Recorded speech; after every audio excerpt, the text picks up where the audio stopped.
Hello students, तो चलिए आज हम लोग शुरू करते हैं क्लास 10 का एक एकदम नया एक्सरसाइज जो कि है एक्सरसाइज 1.2। और इसके अंदर हमारा पहला क्वेश्चन है prove that root 5 is irrational. तो इस क्वेश्चन में हम लोग को क्या प्रूफ करके दिखाना है कि रूट 5 जो है वो एक इरेशनल नंबर है। ऐसे तो हम लोग को पता है कि रूट 5 इरेशनल नंबर होता है, लेकिन क्योंकि ये मैथ्स है तो हम लोग को हर चीज का प्रूफ करके दिखाना पड़ेगा। तो इसीलिए हम लोग को रूट 5 इरेशनल है वो भी प्रूफ करके दिखाना है। तो देखिए, ये प्रूफ तो बहुत सिंपल नहीं है, ऑफकोर्स थोड़ा हार्ड है, लेकिन इसमें हम लोग को एक चीज यूज करना है जिसको हम लोग बोलते हैं कॉन्ट्राडिक्शन। कॉन्ट्राडिक्शन क्या होता है? जो हम लोग अज्यूम कर रहे हैं वो रियलिटी में है नहीं, बट हम लोग अज्यूम कर रहे हैं।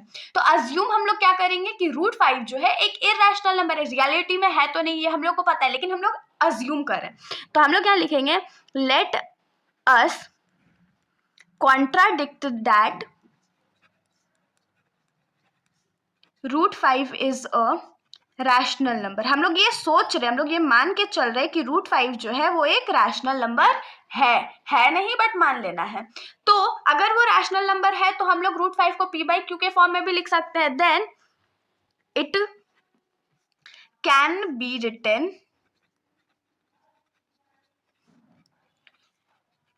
in the form of p by q where p and q are integers. p और q क्या होगा? तो इंटीजर्स होगा। एंड q जो है वो 0 के बराबर बिल्कुल भी नहीं होगा, तो q is not equal to 0। तो अब क्या हो जाएगा? अगर रूट 5 जो है वो p बाई q के फॉर्म में लिखा जा सकता है तो हम लोग उसको क्या लिख सकते हैं? Root 5 is equals to p by q। p by q के फॉर्म में हो गया। अब हम लोग क्या करते हैं? q को थोड़ा इस साइड भेज देते हैं, तो ये क्या हो जाएगा? Root 5 into q is equals to p. अब हम लोग क्या करेंगे? थोड़ा सा इसको फ्री कर लेते हैं, तो ये क्या हो जाएगा? p is equals to root 5 q. अब हम लोग दोनों साइड स्क्वायर करेंगे क्योंकि हम लोग को यहाँ रूट हटाना है, तो squaring both sides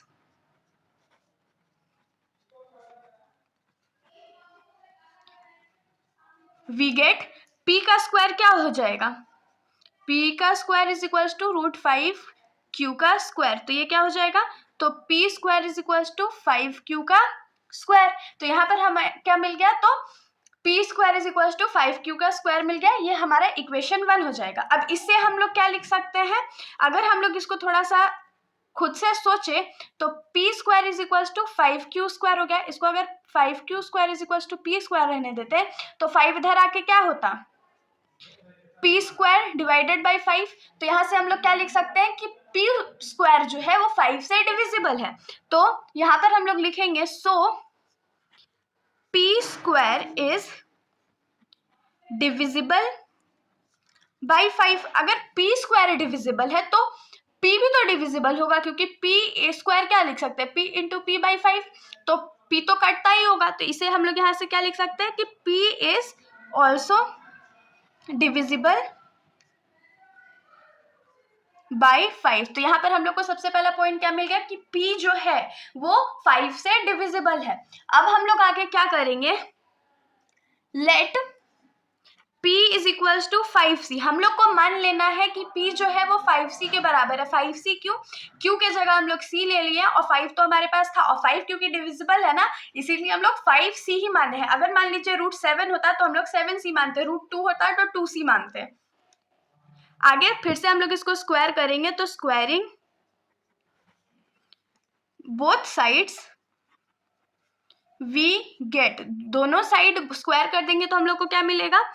p square is equals to 5c का होल स्क्वायर, जिसको हम लोग क्या लिख सकते हैं? p square is equals to 25c square. तो देखिए हम लोग क्या कर सकते हैं, यहाँ पर LHS और LHS सेम है ना, तो RHS और RHS भी इक्वल होगा। तो हम लोग इसको क्या करेंगे? लिख देंगे since LHS is equals to LHS in equation 1 and 2। तो यहाँ लिख दीजिएगा इन इक्वेशन 1 and 2। तो इन equation 1 and 2 since LHS is equals to LHS, therefore RHS जो है वो RHS के बराबर होगा, तो यहाँ से हम लोग क्या लिख सकते हैं कि 5Q² जो है वो 25C² के बराबर है। अगर ये दोनों कट जाए तो यहाँ पर हमारे पास क्या वैल्यू बचेगा, Q² का वैल्यू हम लोग के पास बचेगा 5C²। 5C² हमारे पास वैल्यू बच गया, तो यहाँ से अगर हम लोग इसको 5 को इधर शिफ्ट कर दे तो ये क्या हो जाएगा, Q² divided by 5 is equals to C² हो जाएगा, मतलब कि Q² जो है वो 5 से डिविजिबल है। तो Q² is divisible by 5, तो implies that हम लोग यहाँ से क्या लिख सकते हैं कि Q is also divisible by 5। अब देखिए हमने यहाँ पर क्या प्रूव किया था कि P जो है वो 5 से डिविजिबल है, और यहाँ पर हमने क्या प्रूव कर दिया कि Q जो है वो भी 5 से डिविजिबल है। तो हम लोग क्या लिख सकते हैं कि thus P and Q have common factors as 5। तो P और Q का कॉमन फैक्टर क्या है, 5 है।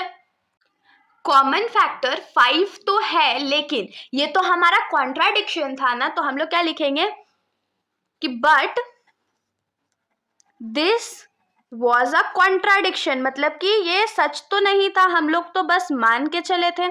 कॉन्ट्राडिक्शन, ये सिर्फ एक कॉन्ट्राडिक्शन था। We had assumed